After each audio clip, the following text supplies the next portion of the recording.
kaya doon na wala si Hipon, nabuntis ko. Diyos ko naman, ano maging anak namin? Hipon. Sandali lang po, sorry. Wala na po si Tito Dolphy. Ano? Ulul. Aglayo sa may Galanta, ng Tagudin, Ilocos Sur. Opo. O sige, bye-bye. Pagi ako.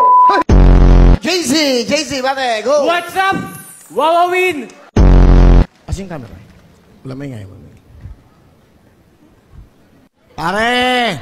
Okay ka lang ba dyan? Pengi naman yan. Siyempre, napagod ang tao. Ganito talaga ang buhay. Nakakahiya naman, kanina pa tayo rito, no? 3 araw na po tayo hindi umalis dito, pero nandito pa rin siya. Alam mo, pare, naiintindihan ko naman ang kalagay.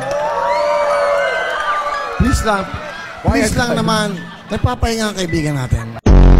Kamusta naman ang panaginip mo, buisit ka? Ano gusto mo sabihin? Will, pwede ba matulog? Tulog ka. Bakit ngayon ka lang? Anong buga ko?